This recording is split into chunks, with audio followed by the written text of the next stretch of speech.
Could you take us all the way back to the beginning? What was it like for young Terry growing up?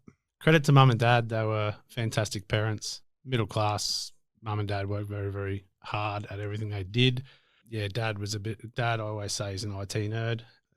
I keep telling him he was tragically born without a personality, but no, he's good, my old man. Mum, did all sorts of things. And then, was the canteen lady, the sweet stall at the Fate, which probably, helped with my waistline. They're always doing something. They're always helping someone. Yeah, always working really hard. So I'd like to think I got a bit of that from them. Grandfather the same, worked in a factory for God knows how many years, 30 or 40 years.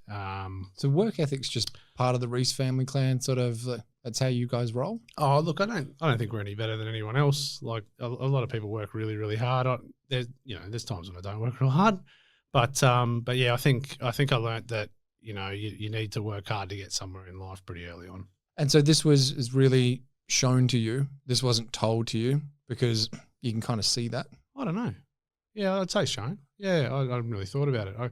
I can't remember. I just remember the old man because he was an IT guy. There'd be days when their computer system would go down. And we're talking when I was a kid, so 20 years ago, their IT system would go down and I wouldn't see Dad for 3 days. He'd sleep at the office. Right. And so when you see that as a kid, I guess you sort of go, oh, well, sometimes you got to just suck it up and get on with it. But yeah, so I think I learned that, work hard for what you get. And, they were, I have no idea what my parents made or anything like that when I was a kid, but they weren't, they weren't buying Ferraris, that's for sure. But you weren't like discussing money at the dinner table, like it wasn't like completely open book sort of stuff?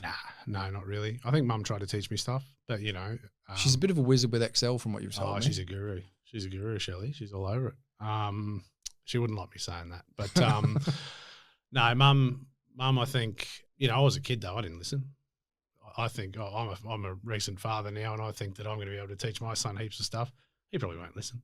When did you start sort of listening to it? When was like that penny drop moment when you're like, oh, wait a second, this investing stuff might be a good idea? Oh, I always wanted to buy a house, and I think that was something that Mum did talk about, but I can't really specifically remember it. So there was no penny drop moment? Not for wanting to buy property. I just knew I didn't want to rent. And my mum and dad owned their house. They still live in the first and only house they ever bought, southern suburbs of Brizzy. But yeah, I've never really, I don't remember a specific time where it was like, no, now's the time, you need to go and, I'm going to go invest or whatever. I just knew I always wanted to buy a house. And I think really early on, I had this really basic idea. And the idea was I'm probably too impatient to wait to pay off a property, spend 30 years paying off a property. Okay. So I'll buy 2. I'll buy one, then I'll buy another. How old were you when you're thinking this way? Oh, like 19, 20. Okay, so pretty young. Yeah. And like it wasn't going to happen immediately, but I thought if I buy 2 and I wait for one to double in value, I'll wait for both of them to, assume they'll double in value. And then I'll sell one, pay the other one off, and I've got no mortgage, happy days. And that was about as intricate as it got early doors. Still pretty good thinking for a 19-year-old. Oh, yeah, I could do maths, Todd. yeah, it was pretty good. So yeah, that was just as basic as it got at the start. So started saving my money, and yeah, bought one when I was, I don't know, 20, 21. And so you had a different trade behind you. It wasn't the kind of standard plumber, sparky builder. Like you were a sparky, but then you got into the lift world. Oh, so I did an electrical apprenticeship through a lift company. Right. So it just means it's not a separate trade. It's an electrical trade, but you get experience on lifts. So you end up being in a bit of a niche. And then so that's where I sort of started my apprenticeship just out of high school. And I think it was about a second, third year apprentice when I bought my first house. So can you talk to us about that? About the house? Yeah, like open up the first deal. Were you pretty sharp on it, or was it just very PPR? Oh, Todd, you know this story, and that's how were you very sharp on it? I like that. I like that because I most definitely was not. If I completely talk like I know everything, then it's not a very interesting episode. If it's just so you're right, I do know a bit about this story, but for everyone that's listening that hasn't heard it, yeah, okay. So first property was a house I bought in Acacia Ridge. It was 2009, I reckon. Mm-hmm. It was a little – anybody who knows Acacia Ridge knows that there's 500 of the same house in the suburb. I'm not sure how many houses there are, but every one of them is almost the same. Some have been knocked down and rebuilt now, but the original houses are all 3-bed, 1 bath, same floor plan.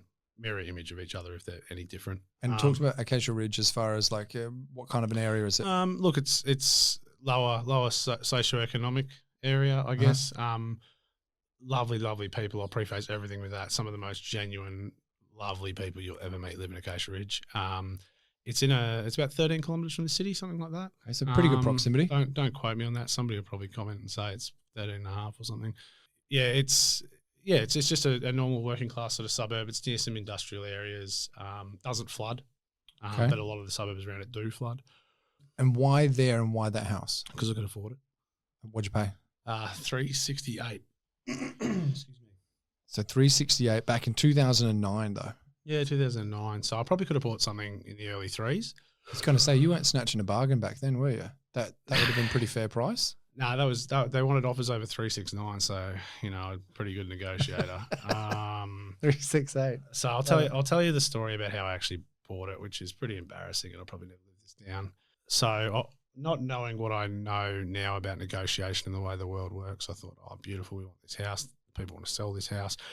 The agent's my best friend. So she said to us, she took our offer, and I think we offered 360 up front. And I thought, I'm being pretty cheeky here, $9,000 less. I probably could have got it for 340 maybe. Mm-hmm. So I offered 360, and she says to me, oh, look, actually, I'm going to meet the sellers tonight. They're going out to dinner in a suburb called West End, which is just sort of behind Southbank in Brisbane, for those who don't know it. And she said, I'm going out to see the sellers tonight. They're having dinner. I'm going to have dinner with them. I said, oh, actually, and at this stage, I was actually living in West End in a share house. Mm-hmm. I said, oh, well, I live in West End. I said, I might as well roll down to the main street and you can just sort of ship the contract between us and we'll come to a deal, right? And okay, so you're a bit keen. Oh, mate, look, of course I was. I was 20 and I was buying my first house. I thought I was a genius. Anyone helping you? I had a mortgage broker, but no buyer's agent.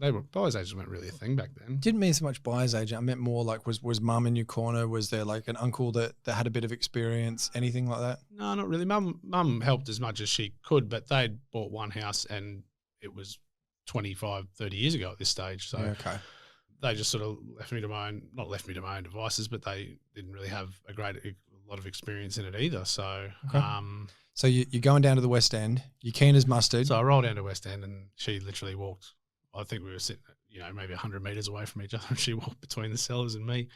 Oh, they've come back with 375, Terry. Oh, gee, I knew this would happen. Yeah. Why? Why can't they just accept it? I'll go 365 and eventually we got 368 and she came back, shook my hand and I bought a house. So, knowing what you know now, just in case if there's anyone listening that's like, well, I don't really see the problem there. I hope a lot of people see the problem with that. But what went wrong? Oh, she knew I was buying it. She knew that there was no even illusion of me ever walking away. I've thought about it since and thought, what number would I have walked away at? Like if she came back at, they want 750, mm-hmm. Where would I have walked away, So if you had a mate calling you, explaining that was the story that they were about to walk down, what would you tell them to do instead? Run. No, just cool their jets. And look, overall, I probably would have looked at more property before I bought it. I think in those situations, you obviously want to keep your cards as close to your chest. If you're turning up, it's stupidity on my part to turn up and sit there and just have it be shipped back and forth between us. There was no, like I said, any inkling of me walking away, which put no pressure on the vendors. I probably actually got a pretty good deal because they probably could have got another 10 grand out of me, maybe. I don't know. All right. So you ended up getting that and doing some work on it? Oh, just little cosmetic stuff. That wasn't didn't really do any renos on it. I've probably done more on it since it's become an investment property down the track, but like nothing specific. It's pretty much as it was. So you lived in it for the first how many years? Oh, 2 years, maybe 2 or 3 years. Okay. And you've still got this plan in your head of buy two, wait for them to double, or is things starting to change now? I lived a bit of life, young bloke already ticked off, owns a house, I had a good time. Nothing extravagant, but just stuff we probably shouldn't talk about on the podcast. Mum, if you're listening, no, stop now. Yeah, no, turn the radio off. No, look, nothing bad at all. But I just sort of had this idea in my head. Oh, property's easy, right? You buy it, you leave it, it goes up in value, you pull some money out, you go again. And so I waited, and I didn't really save my money like I should have. Okay. So at this point, you're not listening to podcasts, you're not reading books, you're not doing anything along those lines. Podcasts weren't really a thing. You're right, they weren't really back then, were no, they? but Like books, they technically were there, but they weren't. Like yeah. Like I used to think I was really cool if I went on a flight, I'd go and buy like these giant property, what was it, magazines? Yeah, API or whatever. Yeah. You'd sit on the plane thinking you're pretty cool. Read, so there was still an interest in it. Yeah, definitely an interest. But it was sort of like, oh well, I can't really keep going until this one goes up in value, and then it starts, right? Okay. And so yeah, at one point I think, long story, had to get revalued, and it got valued. I can't remember how much it was. It was under 300,000. What year? Oh, probably 2011, something like that. Okay, so from 2009, you're buying it for 368. 2011, 2011, 12, something it was like that. about under 300. Yeah, it was under 300. It was like 280 or 290 something. Okay, so you're now like 23, 24, something along those lines, or doing 22, 23. Yeah. And you've just lost 60, 70 grand. Yeah, but I didn't really quantify it in my head, Todd. So it didn't really actually, like now I go, oh, that's negative equity. But I didn't have the words to describe what it was. So I went, I'll just keep paying the bills. Yeah. And we'll keep going.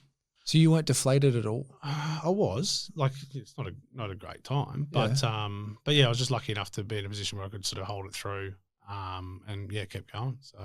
So yeah. Okay, talk me through your thinking at the time, because no one would have blamed you at the time for going, oh, maybe this property stuff's not for me because I've just lost 70 grand. Let's go check out some shares. Like, why did you keep going? Why did you then buy like rental property number 2? Because I looked at it from the point of view of, I started to realize I'd done some dumb things, right? Okay. And then I looked at it from the point of view of, well, you know, wherever was booming at the time, Sydney's booming. Well, okay, those people have bought in the right spot or done the right thing. So it works. Just, you know, Terry hasn't done it right. So it's on me that I haven't done it right. How do I do it right? Did you speak about yourself in the third person back then too? Look. Yeah, can we cut that bit out? That was, that's, yeah. I was going to make a joke about buyer's agents. Hey, you were good, man. All right, so it's 2011. Your property's now worth 60, 70 grand less. You've started doing more research to go, okay, this property stuff works. I'm just not doing it right. Oh, look, it probably wasn't even then. Like, that was just the thing that kept me interested in it for the long term. So I just, like I said, I lived my life. Like, that was part of the time when I was just, you know, living my life. I moved, I moved back into West End, into a different share house, and, you know, it's close to the city, it's close to all the fun. Yep. And rented out at Acacia Ridge and sort of half forgot about it. And what year was that you rented out? Like around then, 2011-ish? Yeah, 2011-ish, you know. Okay. And so anyway, I then met my now wife, and we sort of, you know, realised that we liked each other enough to put up with each other for the rest of our lives. So thought we probably should buy a place to live in. So we started saving our money and saved up a deposit for another place, and bought a place on the Gold Coast, which is where I was working at the time. So, all right. So property number 1 was purchased originally as a PPR. Property number 2 was purchased originally as a PPR. Yeah. So you're still not quite thinking investor yet. I wasn't, but I sort of understood the idea of, if we renovate this and increase the value, we can then pull money out. And that's sort of like the realization that I had of being a tradie, having friends who are tradies, etc. Yep. I have the skills I have lend themselves to being able to do those sorts of things. And then obviously I think, who's the renovation, does courses. I read one of her books. Cherie Barber. Cherie Barber. I read one of her books. I think one of her books, anyway. Went to one of her seminars or something. Yeah, something. Okay. Yeah. And I just sort of went, okay, there's a sort of a method to this, and did more reading and research and things like that. And then eventually, went, no, I reckon the renovation side of it's good for me. And that's. And what year is this? 2016. 2016. Okay, so a bit of a gap. Yeah, absolutely. Yeah. So, okay. So you and Kez are buying a Gold Coast, and you've got an intention now of that we're going to live in it, but we're going to add equity to this. Yeah. So we added a couple of bedrooms and a bathroom to that one, and gave it a full tart up makeover. Yep. I think we paid $530 for that. I'm not going to say I was very good at the whole renovation side of it on the first one. The first one was a lot of learning about both renovation and the property sort of stuff. But kind of how the first one usually works. Exactly. You're not an expert from the start, but you got to start. I think it was worth, say, $700, $750 when we were done with it, something like that. And what did you bought it for? $530, and we probably spent $50 on it. So like it's okay, but it wasn't. It's enough to go again. It's enough to go again. And that was all.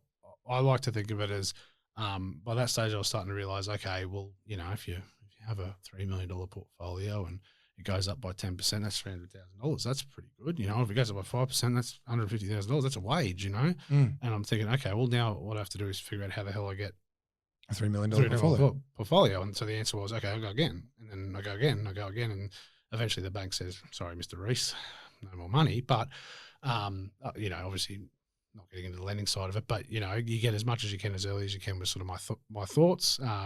Tried to make up for a bit of lost time. And so where's that thought then being planted from? Because now it's 2016, 5 years. It feels like you've had your sort of years as a lad doing your thing. Now it's time to go, all right, I'm settling down. I found my wife. You've got married, you got the home. Yeah. You're starting to now think of this in terms of like, I'm actually planning a future. Yeah. So we didn't actually go that, like, to be honest, the big problem with that one was that it took too long. So How long did it take? About 18 months. Okay. Like, it was slow. And you did most of the work yourself? Yeah. Look, I'm going to claim credit for it, but the father-in-law did a lot. I think we've spoken about Ray on the show before. Ray, yeah. Yeah, he's a gem. He's a gem. He doesn't know how to work podcasts, so I can say what I like about him. He struggles with text messages, but no, he's an absolute gem. And just don't talk to him about Bunnings. Oh yeah, he's not a fan. Jesus, do not talk to me about Bunnings. But yeah, so no, he did a lot of the work with us, helped us out a lot. He's a plumber by trade, does bathrooms for a living. So, okay. You know, obviously that's something that's in my corner. That might not be in other people's corner, but I guess if you can take advantage of it or use it to your advantage. Realistically, you're spending 50. You're making, by the sounds things, about 150 in equity. Like something like that. Whether he was helping or not, that was going to be a successful project. Yeah, if you had to play full plumbers rates or not. Yeah. Look, we did a lot to that. Like, we did a lot, and when I say 50, it was 50 of materials and I think a lot of sweat equity. Look, I don't paint. We've spoken about that before. I don't have the patience for it, so I did pay a painter in that. So, look, I don't have the numbers. I never really did the numbers, but yeah, it would be around that sort of mark. But if you paid somebody, it probably would have come out neutral. Oh, like as in the profit? Yeah, we did a lot of work. Built in an entire area underneath too. Actually, no, we had two bedrooms and a bathroom downstairs. Yeah, wow. Yeah. Okay. So it was big. I'll show you photos later. Yeah, I got that completely wrong. Yeah, I thought that was like, yeah. I was there. Oh mate, all right. So you're putting in a ton of sweat equity then. Yeah, it was an interesting time of life living through a reno. It's one thing I learned is that living through renovations is quite difficult. Living away from a reno and going there to renovate is much easier. Got any tips for anyone that's about to do it? Living in it? Yep. Don't. Yeah, no, okay. No. Yeah, look, probably cull the amount of items you have in your house so that you're not constantly moving stuff around. Would be one. We had part of what we built in was a garage, so it that was a bit of storage, and obviously we kept having to move stuff around. Did a lot of tiling and flooring, so it's you can't floor tile underneath something. So yeah, we were often moving stuff around. So that was a bit of a pain. If you can avoid it. I think would be the advice I'd give. Okay. All right. So how are you getting to property number 3 then? You've got a huge equity uplift. Yeah, so it's a good enough equity uplift, and then I pulled some cash out.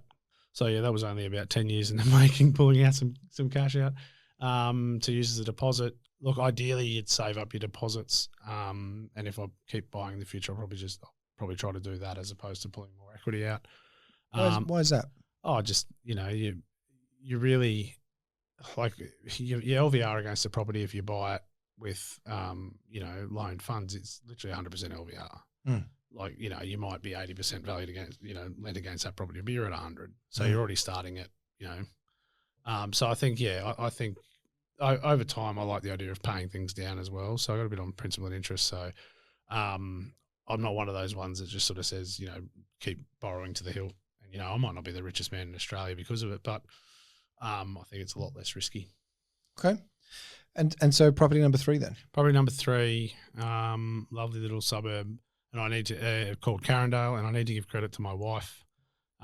She maintains that this is our best buy by a long way, and she found it. So I'd already looked at it and dismissed it, and so I got to give her credit because if I took it, I wouldn't be allowed back in the house. Okay.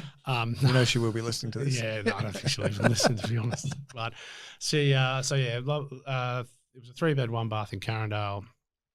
We paid $5,000 more than land value for it, so it's about $510,000. Okay, how'd you find that? Well, look, I think it made up for my poor negotiating in the first instance, right? No, on the first one. So we found it. It had gone to auction. It got bought at auction, and then the guy reneged. But turns out he wasn't actually able to renege. But by the time they figured that out, he'd already disappeared. Yeah. Then 2 first-home buyers bought it, and to go back a step, the house was a double brick house. So like it doesn't have. Has brick interior walls as well, which is not common for Queensland. Built on really uncommon, isn't it? Yeah, fairly uncommon. I don't know. I haven't done a count. But there was cracks in every wall, right? So you could put a $2 coin for kids if you're listening. I know you don't know what a $2 coin is, but it's about 3 mil wide. Yep. You put that in the cracks in the wall. They were huge, right? And so it was can I say bee's dick? Sure. A bee's dick away from getting knocked down, right? So it was pretty ordinary. The agent, like I knew I was in a pretty good negotiating position because the agent was the only offers she had were for people who wanted to knock it down and rebuild. And they wanted to obviously, whatever land value was, take off the cost of knocking it down. So they were offering a 30 grand less than land value. But you were coming in basically saying, I'll give you land value. Look, and so the woman who sold it, lovely agent, really lovely lady, and she'd taken this on as a favour to one of her old clients, deceased estate, and she'd taken it on as a favour because she was moving to the Sunshine Coast, so it's an hour and a bit away. And she said, I'll sell it thinking, it's 2 or 3 weeks, and then I'll be up to the Sunshine Coast. Well, it had been on the market for about 4 months. Yeah, so she'd been driving back down every weekend. She wanted it gone. She wanted it gone, right? Yeah. And so I just said to her, look, I'll give you this offer, but it's based on me getting around an underpinner. And so they do this thing called injection underpinning, and it's unbelievable stuff. It can lift 40 tonne per square metre, the guy told me, which is just amazing to me. And so he came around, had a look, and went, "Yep, no, we can fix it." And gave me an indicative price. And this is all during like a cooling off period or a DD clause? Or? Yeah, pretty much. I just said, look, I want a building and pest and this specific guy to come around and have a look and me to be happy with it. So he sort of mocked something up that said that, and so she was fine with it. And he told me, he said, "Oh, look, it'll cost you in the 20 something $1,000 to fix it." Yeah, she sort of asked me, "Oh, how much is it going to cost?" I said, "Oh, it's not cheap." And I think I just didn't say anything more than that. She didn't ask any more than that. I think in her head she thought it was going to cost $100 grand, but I wasn't going to. I'd actually learned how to negotiate by that stage, it appears. What was the next move? So I'd already made the offer based on it being okay, of it being fixable. Yep. And so we ended up getting it for $5 grand more than land value. And then renovations started.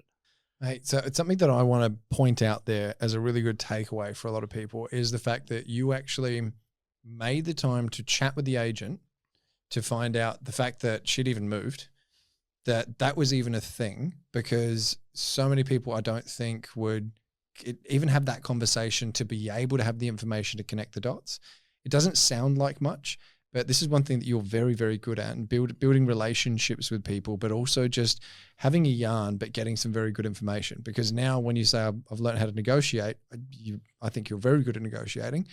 And I think that's one of the reasons, because your ability to pull information out of people is brilliant. But can you give anyone tips on that? The conversational side of things, what questions to ask, because I know that for you, it's like, it's just me. It's me being me. So maybe you can't answer that, but I think that there's potentially some really good value if you could. I like people. I like talking to people. So I think it just comes naturally to me. I don't know. In that one was pretty easy to know that there was something up, because before I called her up, I was at work and I got the link sent to me by the wife, and I said, "Oh no, I've already looked at it. You're mad." She goes, "Well, what if we do this, this, and this?" I went, "Well, maybe you're not mad." Okay. So I called the agent straight away, and she pretty much went, "There's cracks in every wall. Do you really want to come and see it?" Like not in those exact words, but like, are you wasting my time? Are you up for this, right? And so I went, "Okay, beauty, opportunity," and that's when it sort of. So I guess it's seeing opportunity when it presents itself in some ways. You know, some people would have gone, oh, Jesus, no, I don't really want to take on that. But I went, I don't really want to take it on because it's going to be a lot of work, but if I could buy it for the right price, then there's potentially a lot of profit. There's lots of other people who aren't going to take that on, so I'm probably going to buy it with a whole lot less competition, which was what it turned out to be. Okay. So when it comes to asking the right questions to find out the information you need to strengthen your negotiation, how do you view that now? I just start a conversation, just start talking and see where it goes. And if there's something you really want to find out, don't lead with, are there cracks in every wall? Okay. Tell me about the property. Tell me about, do you sell many in the area? I always love asking that because agents love that. They love going, yes, I do. I'm the best. I'm the best. I had a bloke who told me he's number 3. I said, look, you and me together, we'll get you to number 1. Never called him back. But yeah, no, it's just to me, it's just a conversation. Just have a bit of a chin wag and a laugh. And yeah, I think if people feel comfortable that you're not, some hot shot trying to beat them down or whatever, which is not my style. Like I've never, if somebody had come in and offered 30 grand more, we wouldn't have got it. Like I wasn't going for some Hail Mary, whatever. I think, just conversational as opposed to here's my list of 5 questions that I ask all the time. And so what'd you end up buying it for? 510. 510. And what do you reckon you added value wise? I think we spent about, I reckon it was about 60, 65 because that's what you spent or? That's what we spent renovating. Because actually there's a good story here, a bit of a handy one. So the guy did the underpinning, and I hope I'm not getting him in trouble here, but he said to me, he's probably not listening, but he said to me, oh, look, it all depends on how much material we use. He said max, I reckon it was max, he said 25 grand. He said, that'll be the maximum. He said minimum will be about the 20 mark. So he goes, it'll be 20 to 25. It depends how much of this material we use. Anyway, he said, oh, like on the day they'll measure how much they put in. I thought, oh, that sounds really scientific. Anyway, first day they turned up. The day before they turned up, they drill all these holes into the ground around the house, and then they put like a big, it looks like an old briefcase phone thing, and they put it on the floor, and it measures the heights as to whether it needs to be pumped up or whatever. I still don't believe it's real. It seems fake, right? What they do. Anyway, they squirt the stuff into the ground and away they go. Yeah. Well, as soon as they all turned up the second day to start, doing the work, walked out, boys, good to see us. How you going? Who wants a coffee? Yep. Right? Because I thought, doesn't seem like when he went, oh, they measure how much. I'm looking at the thing going, what are you using to measure it? Like it's just a hose out of a tanker. There's no like gauge on it. It's just getting pumped in. Yeah. And so I thought, oh, I'll go get him a coffee. So I rolled down local shops, grabbed him a coffee, come back. There's about 4 or 5 of them, 4 or 5 coffees, hand them out. Oh, thanks, mate. All right. Anyway, end of the day, I could see they were almost finished. They sort of told me. Beautiful, straight down the shops, carton of beer in the esky. Boys, who wants a beer? Ended up costing me 17 grand. So it's the cheapest carton of beer I've ever bought. It was like minus 3 grand or something, this carton of beer. So I don't know whether that made a huge difference, but there's nothing wrong with treating tradies well. They'll always look after you if you treat them well. I couldn't agree with that more. I'm always buying coffees. I'm always doing like anything that you can do to make sure that the person that's about to give you a bill likes you more. Like when is that going to backfire on you? Plus it just feels nice to do it as well, because even if they don't go, oh, I'm knocking off the price, you're going to do a better job for the person that is treating you better. Yeah. I remember hearing a Chippy talk one day. He goes, oh, we all know shortcuts. Like every trade knows a shortcut. Yeah. And like, if you're the crap client, you're going to get the shortcut version. Yep. So yeah, it's, you want them to like you. So what did you end up getting that valve at? I can't remember, but it was above 7, maybe 750, something like that again. So again, you're looking around like what, 140-ish uplift, that sort of thing? Yeah, something like that. None of them were huge on. That's still decent, Terry. Oh yeah. No, like I'm not trying to talk it down, but it's not like, he did this one renovation. Yeah. He's got this one secret that the banks don't want you to know about. Like it was just, it's repetition over time. Okay. And so you're getting to what, 2018 by this stage? No, it's 2019. 2019. Just before COVID. Okay. And then COVID sort of really springboarded things for you. Yeah. So I think the next one we did, so that one we did, we weren't living in it. So we added a bedroom, added a bathroom to that one, tidied it all up. And then, it was, pretty nice. Tiled the whole thing. Like everything in the place was brown except for the kitchen bench, which was lime green. It was amazing. That was after you were finished with it? No, this is beforehand. Oh, good. So there was nothing brown. Yeah, Todd. Lime green. You wait long enough, it'll come back in. It was a Granny Smith apple and Mission Brown, everything. Anyway, it's Kermit the Frog as an interior designer. Yeah, Stevie Wonder. Anyway, so it came up really nice. Few, bought some stuff off Gumtree, got some nice cheap stuff. Ripped off a mate of mine, Zaz, to tile it, so that was good. Hopefully he listens to this and hears that because that always makes me happy. Anyway, so we finished that one up, got some tenants into it, and moved on to the next one. And so at this point, is there still a goal of 3 million, or is the goal sort of changed? There was never really a goal. That $3 million, it wasn't like, I want 3 million. I think the goal ended up being, if I can have, it ended up being, it was, I don't know when it started, if I can have $200,000 a year passive income, that'd be great, right? Okay. That's kind of still an overarching goal, I guess, but it's not really, I'm not sitting there going, I need to get there tomorrow or whatever. I just think that in retirement, whenever that is, that's a pretty nice retirement. All right. So you're at rental property number 3. First one didn't go too well. I'm assuming ended up by this stage where we've recovered from the negative equity situation. Things are looking good. Acacia Ridge, it was worth about $400,000 for a decade. Yeah. Okay. All right, talk to me about work ethic then, mate. Like where are you finding the time? Because for memory, you're on pretty decent money. Like you weren't earning 50 grand a year, but you were working hard for it. And then you're still going home and renovating. Yeah. So I used to work on the Gold Coast for a lift company, doing maintenance and all that sort of stuff. Yep. Breakdowns and all that. And, spent a week, a month on after hours calls. So that was stay on the Gold Coast and get drunk idiots out of lifts. So that was always a bit of a laugh, but still, you'd work, you'd get a call at midnight and still have to turn up at 8 o'clock in the morning, 7 o'clock in the morning. And, but then the 3 weeks in between, I remember at Carindale, it was like, I made a rule that I had to go and do something there every afternoon. It didn't matter. It could be like, I'm going to screw the toilet roll holder on this afternoon. But just something. You have to go. Terry, you have to go. You have to do something. And once you're there doing something, you stay and you do other things, right? It's like if you have trouble reading. It's like, don't say I'm going to read a book a week. It's just I'm going to read 1 page a night. At a time, yeah. Before you know it, Absolutely. And so, I was oftentimes it'd be, I'd leave home for work at 6 a.m.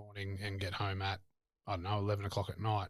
And, but obviously, work till 3 or 4 in the arvo, whenever it was, and then drive home and work at the reno until 10:30, 11 o'clock, something like that. So you're properly burning the candle at both ends. Yeah. I don't actually know how I did it, to be honest. I was going to say, man, I even see a little look of astonishment in your eyes now. It's quite funny. Yeah. So no, and look, saying that, like, the father-in-law was there, helped me. He was doing things as well. We had other people doing little bits and pieces on that reno. Like I said, mate Zaz, the tiler, then the painter, and a few other people that were doing stuff as well. So I didn't do it all myself, but we did it was pretty intense. That one was better because it was quick. It was like 6 weeks, 8 weeks, something like that, and maybe might have been a little bit longer because I think we slowed down a little bit over Christmas. But I did get. I'm pretty sure I went there on New Year's Day. So out of all the renos that you've done now, and out of the, what is it, 6 properties? Six. Yeah, so 6. So what, 5 rentals in a PPR? Yeah. Yep. What do you reckon the biggest challenge you've had that's been a really big setback that you'd now look at and be like, okay, I've learned a lot from that. I'm now a better investor because of it.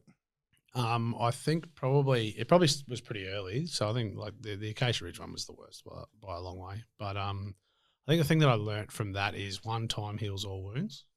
So, unless and this is not having a go at anybody who buys in regional locations, I think that there's a million ways to do property and every one of them works. You just have to figure out which one works for you. Completely agree. But if you're, if I'd have bought in the middle of nowhere, I might not have seen any growth ever. But I knew that if I held onto Acacia Ridge long enough, eventually someday it'd be worth more. And now it is going okay, and it's probably worth $650 or something. Like it's not shooting the lights out, but it's better. So I think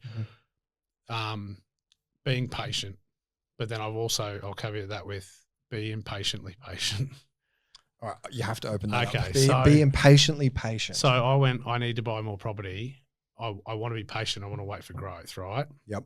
But I can't just sit here and like if I had just bought and hold the second property on the Gold Coast and not just bought a place that didn't need a renovation, couldn't manufacture any equity, it wouldn't have gone up in value until we hit boom times in 2020, 21, whatever. Yeah. And so I would have sat on the sidelines. Would have missed out on the next two, which would have meant that I would have missed out on anything that I bought since then as well. So what I'm kind of hearing from that is like short-term impatience for long-term patience. A bit like that, yeah. Okay, I hear you saying. Yeah. If I wrote a book, that'd be the title. Okay, short-term. Patiently patient. Patiently impatient. I like it, man. All right, so as far as lessons are concerned, you're talking about making sure that you understand time heals all wounds, patiently impatient. You can make some mistakes at the beginning, but it's okay. Things will get better. You always make mistakes. Everyone makes mistakes all the time. You're working hard.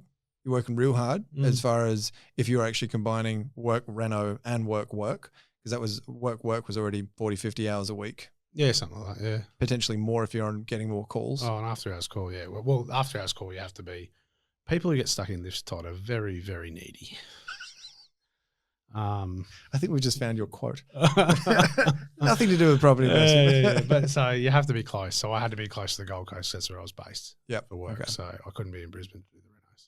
For anyone that wants to do what you've done, for anyone that wants to build, and maybe they are a Queenslander thinking like, I love Brizzy, I love like Logan, Ippy, wherever. What's not to love? It's God's country, as you say all the time. Yeah.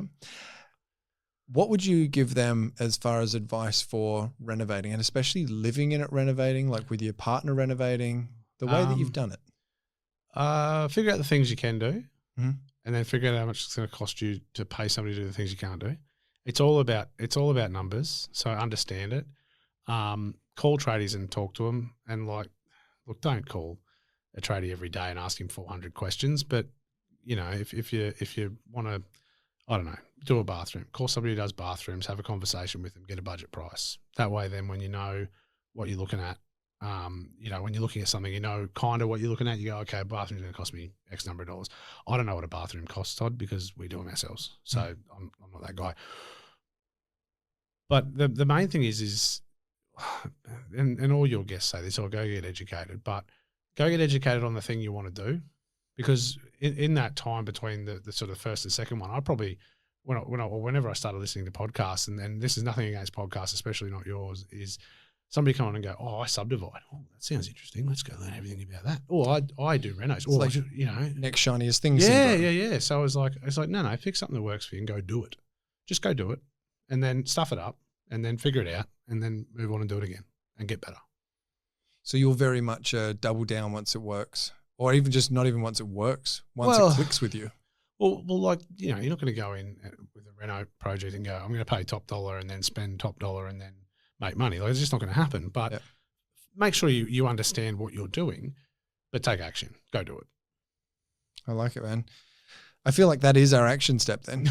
Like I was about to just lead into that. What is, but I don't think we need to. I've been stressing about that all day. I've asked you this before, but I'm going to ask you again now. In 2024, recording this, I think it was 2019 the first time you and I spoke on this. Yeah. Terry Reese, arguably the most important question of the entire show. What is your favorite pizza? Oh, I don't like pizza, Todd. Yes, you do. That is a lie. I don't know. We had a pizza. Where did we have a pizza from at one point? It was pretty good. I can't remember, man. We've had a few of them. Somewhere down near McLaren Vale there. I don't know. It was pretty good. Oh, that one in Sydney was good. Sydney?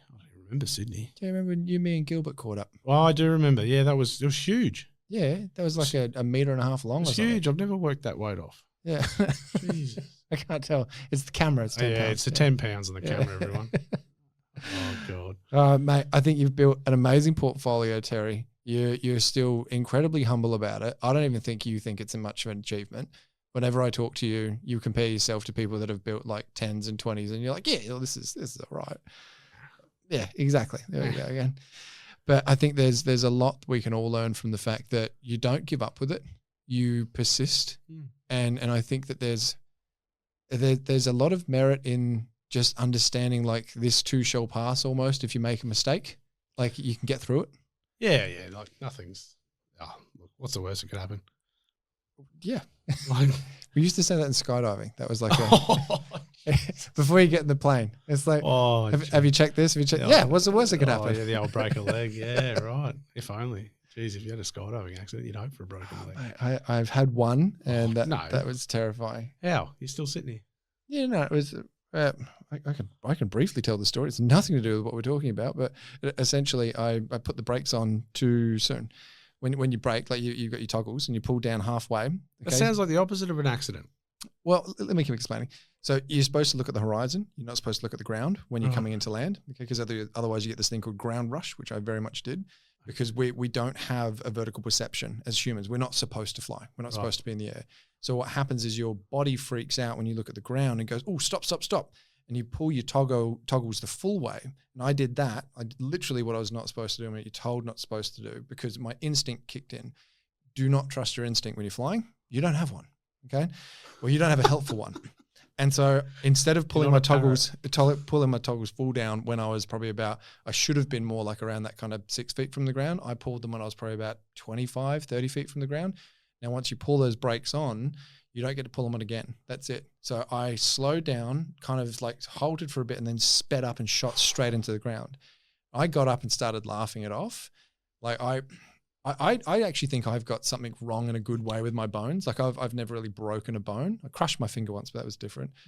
But I then got pulled into the office after that and had the story told to me about a guy called Magic Mike. Everyone had nicknames, who apparently did the exact same thing and was in a wheelchair after it. And they're is skydiving really for you, Todd? Oof. And I was like, yeah, okay. And that scared the crap. I kept jumping after that. That wasn't the last time I jumped. That wasn't why I stopped. I stopped because I started renovating and I ran out of time. Right. And I started doing indoor skydiving instead. You got in better planes that you didn't have to jump out of. Yeah. Well, now I can fly them. That's good. It's a different kind of fun. Yeah. Okay. Fair enough. Yeah. But okay. I don't even remember how we got onto that. Yeah, no, I don't think it's that important, mate. No. Anyway, man. Terry Reese, thank you so much for jumping on the show, man. It's always a pleasure. No, Todd, really appreciate it. Thanks for that.